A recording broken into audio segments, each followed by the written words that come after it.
Welcome back. You're still watching The Globe. Now, South Africa is hosting the Africa Food Safety Workshop at the Empress Palace in Johannesburg. Today, one of the key topics included food fraud and how to detect it. Delegates discussed the chemical and biochemical methods for detection of food fraud. The 5-day workshop started on Monday, and it brings together leading African scientists and a wider representation of experts with the aim to promote standards, reliable testing, and international cooperation for better public health debate. Well, for more on this, we're now joined by a National Metrology Institute of South Africa CEO, Ndwakhulu Mukhufhi. Thank you so much indeed for joining us, and welcome to the program. Thank you very much, Peter, and good evening. So, what is food fraud? Food fraud can quite simply be defined as a dishonest act of omission or that is relating to the production or supply of food, which is intended to cause economic loss on the parties that consume the food or for personal gain in most of the instances. It's easily or simply called economically motivated adulteration, EMA. All right. I mean, that sounds quite impressive, but give me a good example that people would relate to every single day. I think one that South Africans would be more familiar with is a few years ago we had the horse meat scandal in certain meat products like pies, right, where the meat was passed as beef, but upon investigation, it was found to be horse meat. Nowadays, people try to eat healthier alternatives, and you buy your olive oil very expensive as virgin olive oil, and you find that that has been passed as olive oil when it actually is not. It's a cheaper alternative. How do people get away with this?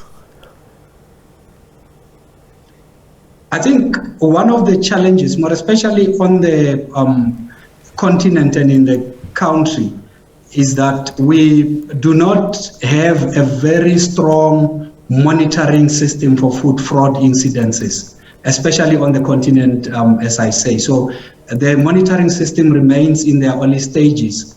So picking it up becomes very difficult. Sometimes when we pick it up, it would have been already the loss would have happened, or it's too late, so to speak.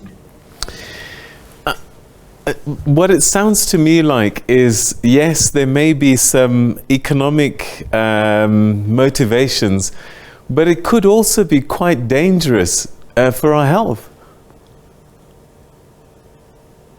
Yes, Peter, you are correct in your observation, because at times it is adulteration. I'll give the example of the melamine in baby formula incident that happened a couple of years ago, where the baby formula was diluted with water, and as the dilution happens, you get a situation where the protein content is low, and the melamine was added to artificially present as if the protein content is good, and that melamine is very dangerous to the kidney. And in addition to it being a very it's not a food or nutritional component, so the babies eat the baby formula as if it's food when they actually get malnutrition.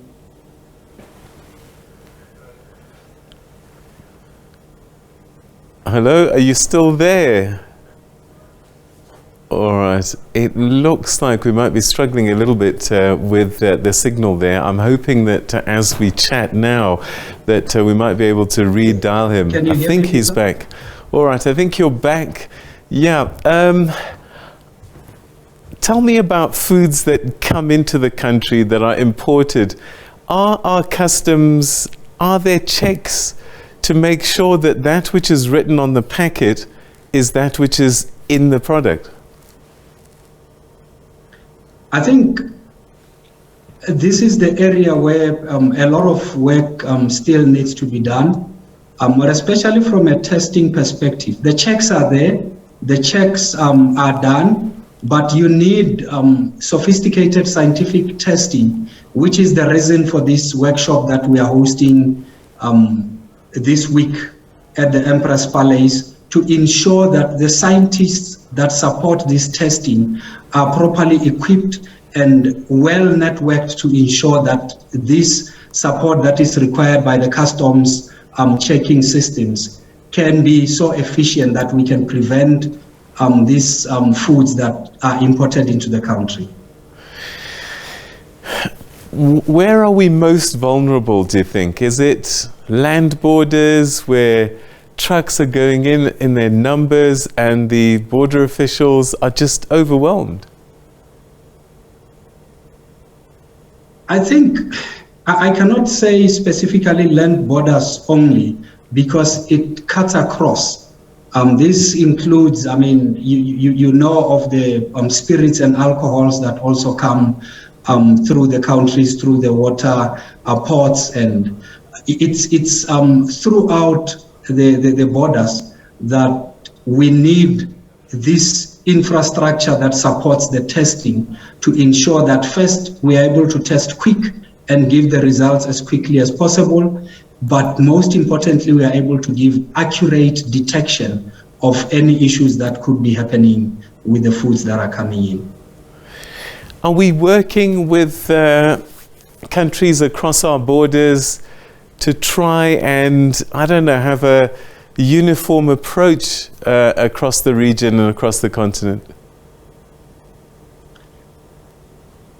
There are efforts to try and first harmonize the testing systems through the harmonization of standards, which we as a Metrology Institute operating in the quality infrastructure get involved in those activities, because at the end of the day, it's about the testing that you are able to do, that they are able to give you accurate results that detect these incidences quite well. But then there are engagements such as the Africa Continental Free Trade Area initiatives that works on harmonizing first the standards, then the testing methods, and as we move up the value chain, we will also harmonize our systems to ensure that we work together as countries on the continent to ensure that this kind of incidences do not overtake our good intentions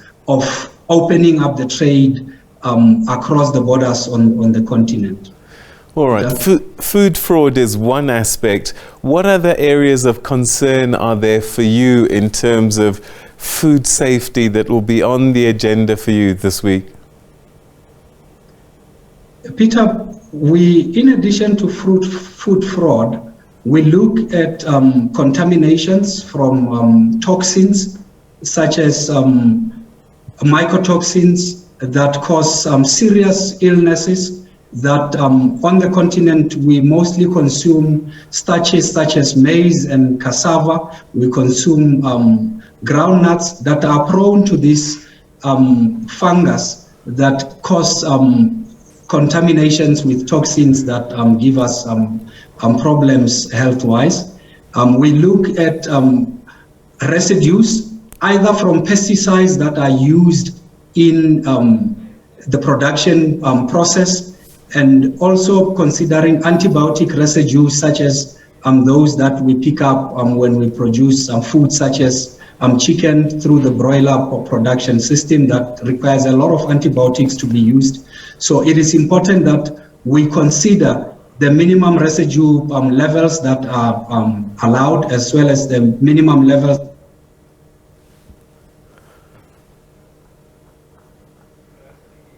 All right, it looks like we've lost Ndwakhulu again.